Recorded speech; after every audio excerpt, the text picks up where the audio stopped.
उसने आग क्यों लगाई?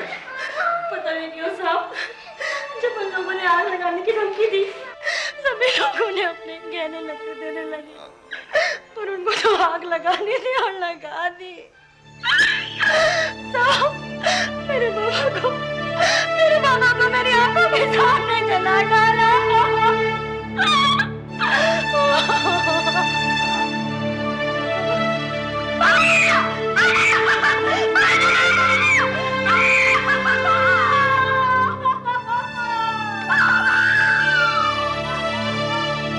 अगले कुछ ही दिनों में पुलिस ने दोनों कथित मुलजिमों को पकड़ने के लिए अपना जाल फैला दिया।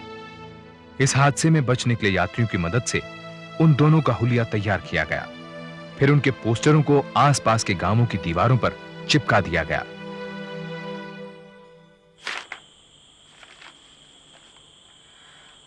ये क्या चक्कर है? ये कहां लगा हुआ था? क्यों फट लिया?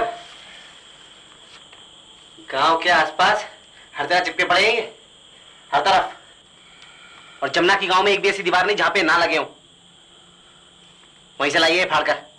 सारे क्यों नहीं फाड़ दिए उसने? बाप का राजा ना, सारे क्यों नहीं फाड़ दिए? अब क्या करेंगे हम? कहां जाएंगे? यही बैठे रहे आराम से। यहां हमें पकड़ने के लिए कौन आ रहा है यार? हम यही ठीक है। तुम ऐसा कर, अपनी बीवी को बोलियो कि वो इस बारे में जरा भी किसी से बात ना करे। सब ठीक हो जाएगा। कौन मरा है?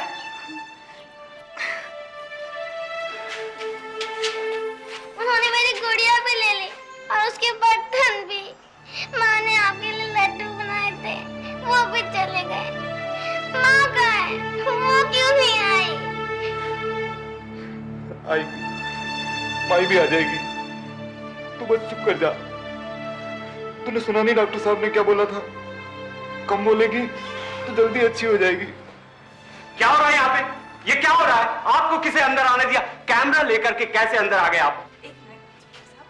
22 लोग यहाँ पे मर चुके हैं, लोग यहाँ दर्द से तड़प रहे हैं और आपको कैमरा चलाने की लगी हुई है।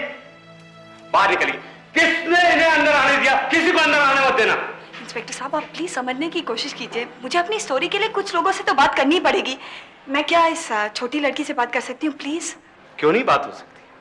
उसमें तो आपकी स्टोरी के लिए पूरा मसाला मिलेगा। बूची से बढ़कर कौन हो सकता है? तस्वीर उतार लेना उसकी अच्छे से। 6 साल की है वो, पूरी तरह से झुलसी पड़ी हुई है। इस हादसे में उसकी माँ भी मर गई। करीब 5 दिन से वो माई माई पुकारे चली जा रही। जितनी ऊंची उसकी पुकार उतनी अच्छी आपकी स्टोरी है ना? डॉक्टर, डॉक्टर साहब, जल्दी आओ। मेरी बुच्ची को कुछ हो गया। मेरी बुच्ची को कुछ हो गया। बुच्ची, बुच्ची, ये एकदम से बेहोश हो गई। बुच्ची, बुच्ची।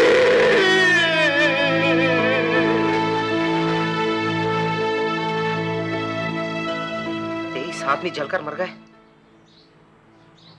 मरने वालों में ज्यादातर औरतें और बच्चे थे झूमर। अब अगर पकड़े गए ना तो फांसी से कम सजा नहीं होगी, कह दे रहा हूं। 23 लोगों को जलाकर मार डाला हमने।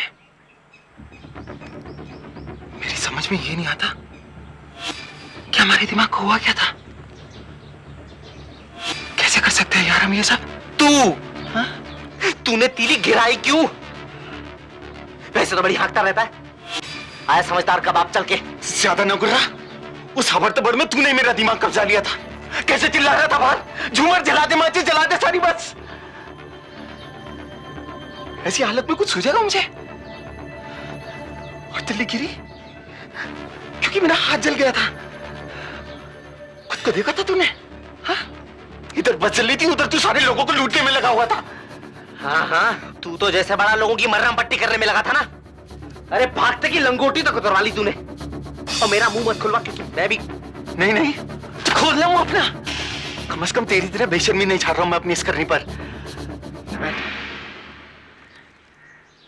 जाकर अपनी बीवी के कान से पहले बूंदे उतरवा, इससे पहले कि कोई पूछा पाछी शुरू करे।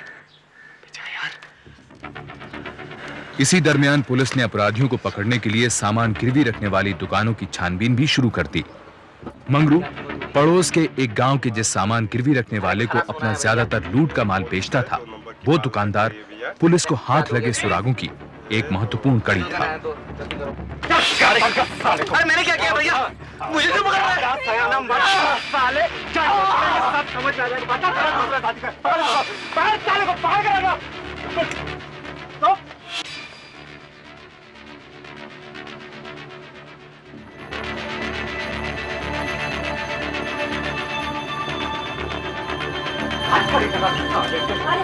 अरे क्या हुआ? अरे क्या हो गया? कहाँ ले जा रहे हो मेरे बच्चे को? ले जा रहे भाई, इसकी खातिरदारी क्या किया मेरे बच्चे ने भाई? 23 जनों को खा गया कुत्ता। अरे अरे कहाँ ले जा रहे हो मेरे बच्चे को? अरे छोड़ दो, मेरे बच्चे ने कुछ नहीं किया। तो मैंने कुछ नहीं किया, मुझे माफ कर दो। उसी रात झूमर और मंगरू से पूछताछ शुरू की गई, जहां उन्होंने बस का लूटना और जलाना कबूल किया। वे पुलिस को उन जगहों पर भी लेकर गए जहां से उन्होंने छुरा, पेट्रोल और माचिस की डिबिया खरीदी थी। 2 हफ्तों के बाद एक पहचान परेड करवाई गई। इस परेड में हादसे से बचे यात्रियों ने झूमर और मंगरू को पहचानने का दावा किया। मंगरू राम और झूमर प्रसाद के खिलाफ चार्जशीट तकरीबन 2 महीनों के बाद दाखिल हो सकी। वो सब झूठ है जज साहब। मैं ठहरा एक गरीब दलित, मुझ पर इल्जाम लगाना कौन सा बड़ा काम ठहरा? जब असली चोर नहीं पकड़ गया तो मुझे फंसा दिया। साहब मुझे छुड़ाओ, मुझे जाने दो। इस हादसे में 23 लोगों की जानें गई हैं। वो भी तो गरीब थे, लाचार थे। उनके बारे में कुछ सोचा तुमने? क्या इन 23 मौतों की जिम्मेदारी तुम कबूल करते हो? मैं किसी की मौत का जिम्मेवार नहीं हूं सरकार। इस इलाके में अपराध दर इतनी ऊंची और सुनवाई के लिए इंतजार में पड़े मुकदमों की सूची इतनी लंबी थी कि जांच गिरफ्तारी के तकरीबन 1 साल बाद ही शुरू हो सकी। प्रोसिक्यूशन के वकील हरि प्रसाद के पास चश्मदीद गवाहों, बस यात्रियों और ड्राइवर के बयानों का अंबार लग गया, लेकिन झूमर और मंगरू को सरकार की तरफ से बचाव के लिए अभी तक कोई भी वकील नहीं दिया गया था। जनाब, बस को चढ़े अभी आधा घंटा बीता होगा कि मुझे पेट्रोल की बदबू आने लगी। मैंने बस को रोक दिया और कंडक्टर को कहा देखने के लिए। अरे ये पेट्रोल की बदबू कहाँ से आ रही है? जरा देखिए मेरे यार। ये लड़का बस में पेट्रोल गिराने लगा और वो दूसरा वाला जोर जोर से चिल्ला रहा था कि अगर किसी ने पैसे न दिए तो वो पूरी बस में आग लगा देगा। सारे लोग डर के मारे इधर उधर भागने लगे। ये लड़का उतरा।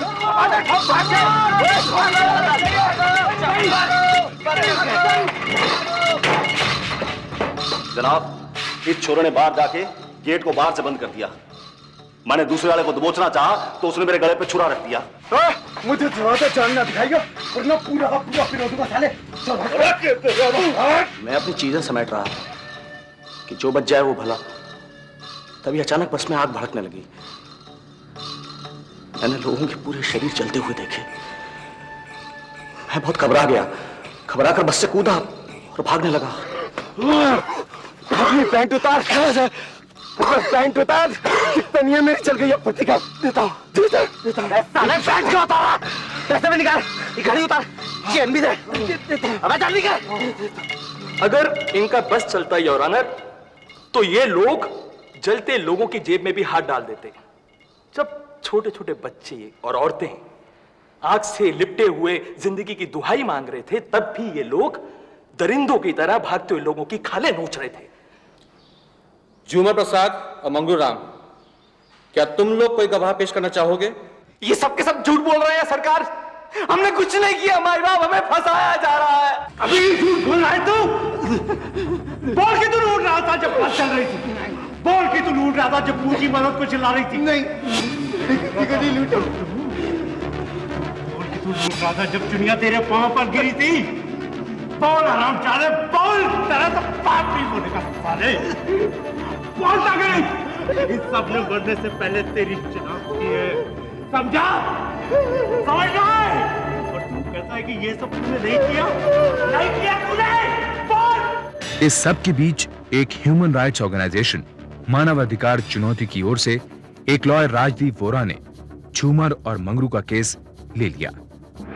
ऑनर, ये ट्रायल एक नाइंसाफी है। मेरे दोनों मुवक्किलों को 1 साल बिना किसी वकील के हिरासत में रखा गया। मैं अदालत से दरख्वास्त करता हूं कि दोनों अभियुक्तों को सुनवाई का एक और मौका दिया जाए। योर ऑनर, पर हमारे पास चश्मदीद गवाह हैं, जिनमें वो लोग भी शामिल हैं जिनसे इन लोगों ने पेट्रोल खरीदा, माचिस खरीदी। उनके बयानात से साफ साफ जाहिर होता है कि ये काम बहुत ही सोच समझकर और पुख्ता प्लानिंग के साथ किया गया। गवाह गलत भी हो सकते हैं योर ऑनर। यहाँ कुछ डिक्लेरेशंस हैं जो कहती हैं कि वारदात के समय 2 नहीं बल्कि 4 लड़के मौजूद थे, और कुछ गवाहों ने तो अदालत में इन दोनों की गलत पहचान की। गोपाल सिंह की गवाही में ये साफ साफ दर्ज है कि जिस समय वो जलती हुई बस से उतर के भाग रहा था, उस समय झूमर प्रसाद ने उसकी पैंट तक उतरवा ली थी। सर, दर्ज की गई रिपोर्ट के मुताबिक गोपाल सिंह की पैंट का कलर था भूरा, और जो पैंट बरामद की गई है उसका रंग है आसमानी। अभी तक हमारी इन्वेस्टिगेशन एजेंसी ने इस सवाल को सुलझाया नहीं है। उस रात जलती हुई बस में इतना हड़कंप था, इतनी आपाधापी थी कि गवाहों की याददाश्त का थोड़ा इधर उधर होना एक मामूली सी बात, और खासतौर पे तब जब वो गहरी नींद से चौंक कर उठे हों। तो फिर मेरे मुवक्किलों को बेनिफिट ऑफ डाउट तो मिलना ही चाहिए योर ऑनर। ये उनका पहला जुर्म था, और इस जुर्म के पीछे अगर कोई मकसद था तो वो था सिर्फ चोरी करना। किसी को मारना या किसी को जला देने की उनकी मंशा बिल्कुल नहीं थी। कोई व्यक्ति पेट्रोल छिड़क रहा है, हाथ में माचिस की जलती हुई तीली लिए खड़ा है, मेरी समझ में यह नहीं आता कि होने वाले हादसे से वो बेखबर कैसे हो सकता है। मैं अदालत से दरख्वास्त करूंगा कि 23 लोगों की जान लेने वाले इन दरिंदों को फांसी से कम सजा ना दी जाए। मुकदमे में जांच पड़ताल 6 महीने तक चलती रही। जांच के अंत में जज का यह मानना था कि दोनों अभियुक्त इस त्रासदी में मारे गए 23 लोगों की मौत के जिम्मेदार हैं, पर उन्होंने कहा कि वो अपना फैसला अभियुक्तों से अकेले मिलने के बाद देंगे। झूमर और मंगरू की जज से 2.5 घंटे तक बातचीत चली। इस दौरान अदालत के बाहर भीड़ जुटी हुई थी, जो ये शर्त लगाने में मसरूफ थी कि आखिर सजा क्या ठहराई जाएगी। वहां 2 लोगों की जिंदगी दांव पर लगी है और आप लोग सट्टा खेल रहे हैं। बंद कीजिए मजाक, शर्म आनी चाहिए। और तुम्हारी शर्म कहां गई? वो दोनों लौंडे 23 लोगों की जान से खेल गए, वो कुछ नहीं, मेरी नन्ही सी बच्ची को खा गए वो हरामजादे। तुम कैसे लड़ सकते हो उनके लिए? तुम क्यों बचाना चाहते हो उनको? बताओ। इस वारदात के पीछे सिर्फ एक ही मोटिव था, और वो था थोड़े से पैसे कमाना, जिसके लिए मुलजिमों ने एक खतरनाक रास्ता अपनाया। इस जुर्म के लिए मुलजिम आखिरी सांस छूटने तक फांसी की सजा के हकदार हैं। इससे कम कोई भी सजा हमारे समाज की सुरक्षा के ढांचे पर एक सवालिया निशान होगी। The sentence is subject to consideration by the high court.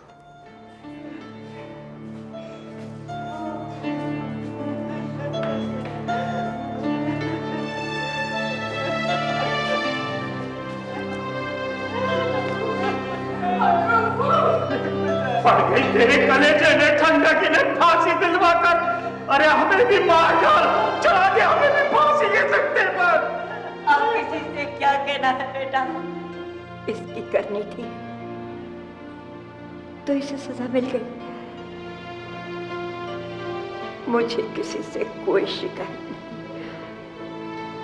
कोई शिकायत नहीं। फांसी की सजा ने काफी हंगामा खड़ा कर दिया। हालांकि ह्यूमन राइट्स ऑर्गेनाइजेशन और मृत्युदंड की खिलाफत करने वाले झूमर और मंगरू पर लगाए गए इल्जामों से सहमत थे, फिर भी उन्होंने इस सजा का जमकर विरोध किया। राजदीप वोरा ने सेशंस कोर्ट के इस फैसले को जबलपुर हाई कोर्ट में चुनौती दी। तुम इतने यकीन से कैसे कह सकते हो कि झूमर और मंगरू को फांसी ही होनी चाहिए? जब बस चल रही थी, लोग मर रहे थे, जब झुलसे हुए लोगों को अस्पताल ले जाया जा रहा था, जब अस्पताल में लोग हर सेकंड मौत से जूझ रहे थे, उस वक्त वहां खड़ा होकर ड्यूटी मैं कर रहा था। राजीव साहब, मैं, आप नहीं। अगर उनमें से किसी एक की भी करा आपके दिल से होकर के गुजरती ना, तो मैं आपसे पूछता क्या चाहते हैं आप? आप जज्बातों में बह रहे हैं इंस्पेक्टर साहब। जरा सोचिए, इन दोनों को फांसी दे देने से मसला हल नहीं हो जाएगा, दुनिया सुधर नहीं जाएगी। इस जुर्म की जड़ हमारा सामाजिक और आर्थिक पिछड़ापन है, और इसे हम नजरअंदाज नहीं कर सकते। बात अगर पिछड़ेपन की है तो देश की आधी जनता गरीबी की जिंदगी बसर कर रही है। आपके हिसाब से तो उन सबको छुरा लेकर निकल जाना चाहिए, बसों को लूटने, लोगों को जलाने के लिए, है कि नहीं? हमारे कहने का मतलब है इन दोनों को फांसी दे देने से पूरे देश में जुर्म खत्म हो जाएगा। पूरी दुनिया में कहीं भी फांसी के डर से जुर्म घटा नहीं है। क्यों हमें किसी की हत्या करनी पड़ती है ये दिखाने के लिए कि हत्या पाप है? क्यों? मुझे आपकी दुनिया और आपकी महानता से कोई लेना देना नहीं है। मैं ये चाहता हूं कि उन दोनों को फांसी लगनी चाहिए, बस। एक तरफ तो तुम उन दोनों को फांसी की तरफ धकेल रहे हो और दूसरी तरफ खुद हर महीने उनके घर जाकर उनका खर्चा पानी देते हो। क्यों करते हो ये सब? क्या ये तुम्हारे अंदर का चोर नहीं है? जवाब दो।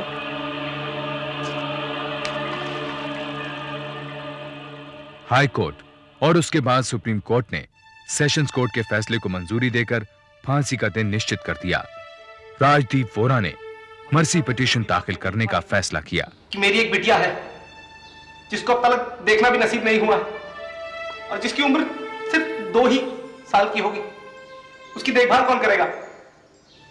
और वकील साहब, ये बात जरूर लिख दीजिएगा कि अगर मेरी बहन की शादी के लिए पैसा नहीं चाहिए होता तो मैं लूटपाट कभी भी नहीं करता। कसम से ऐसा सोचता भी नहीं। तुमने अच्छी तरह से सोच लिया, तुम्हें और कुछ नहीं कहना? मेरे पास ऐसा कुछ भी नहीं है जिस पर दया की जाए। इतने समय तक झूठ बोलता रहा, इसके लिए माफी जरूर चाहूंगा। 23 लोगों को जलाकर मार डालने की जिम्मेवारी मेरे सर पर है। मार्च 1995 में राजदीप वोरा ने गवर्नर के ऑफिस में मर्सी पिटीशन को दाखिल किया, जिसे गवर्नर ने खारिज कर दिया। बाद में उसने क्षमा के लिए राष्ट्रपति को भी अपील की, पर सितंबर 1995 में राष्ट्रपति ने भी उनकी इस अपील को ठुकरा दिया। अम्मा, तार आया। बेटा, मुझे तो पढ़ना नहीं आता, तू ही पढ़ दे। सरकारी मोहर भी है। झूमर प्रसाद और मंगरू राम को 23 लोगों की मौत का जिम्मेदार ठहराते हुए ताज़ीरात हिंद दफा 302 के तहत 31 मार्च 1996 की सुबह 5 बजे फांसी पर लटकाया जाएगा।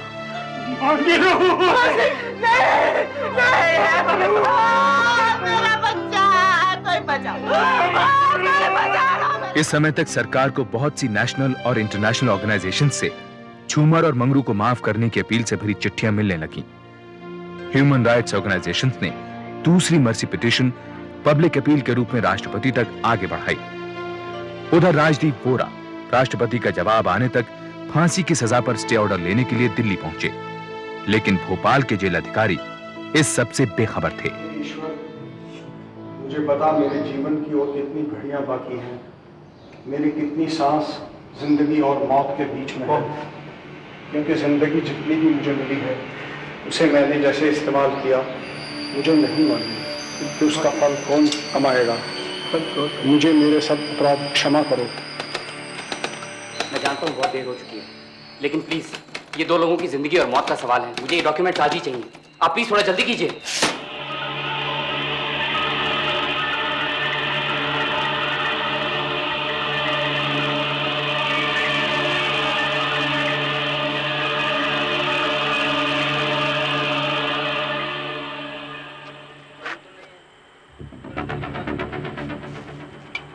साहब आपको अंदर बुला रहे हैं। शुक्रिया। छोड़ दो, छोड़ दो, कहाँ ले जा रहे हो मुझे? छोड़ दो,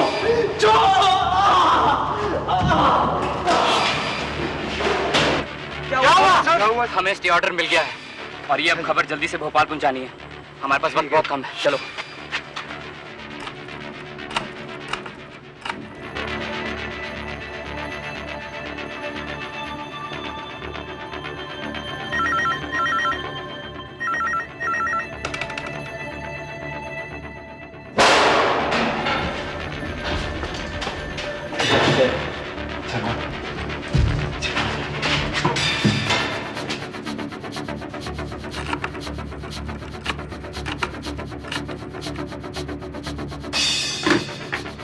हेलो, इंस्पेक्टर कुमार, मैं दिल्ली से राजीव बोरा बोल रहा हूँ। देखिए, सुप्रीम कोर्ट ने मंगरू और झूमर की फांसी पर रोक लगा दी है और मैं चाहता हूँ आप जल्दी से जाके ये मैसेज वार्डन को दीजिए। लेकिन कुछ नहीं, मैं चाहता हूँ अभी आप जाइए और मैसेज दीजिए प्लीज।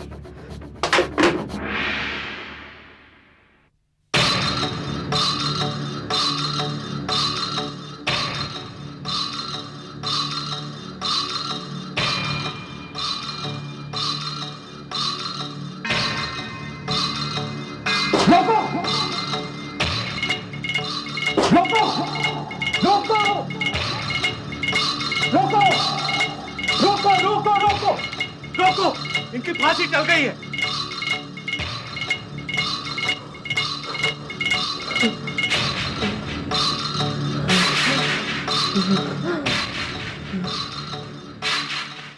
दिसंबर 1996 में राष्ट्रपति ने फांसी की सजा को आजीवन कारावास में तब्दील कर दिया। मंगरू राम और झूमर प्रसाद जेल में अपनी सजा काट रहे हैं। अगर उन्हें सरकार की तरफ से कोई छूट न मिले तो वो सन 2006 में जेल से रिहा होंगे। राजदीप बोरा आजकल मध्य प्रदेश के पिछड़े इलाकों में मानव अधिकारों के उल्लंघन के खिलाफ अपनी लड़ाई में जुटे हैं। इंस्पेक्टर अरविंद कुमार मध्य प्रदेश में अपनी नौकरी पर बने हुए हैं। चुनिया की शादी अब तक नहीं हुई है।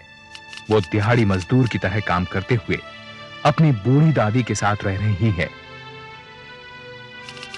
बूची के पिता मुकदमे के बाद अपने गांव लौट गए।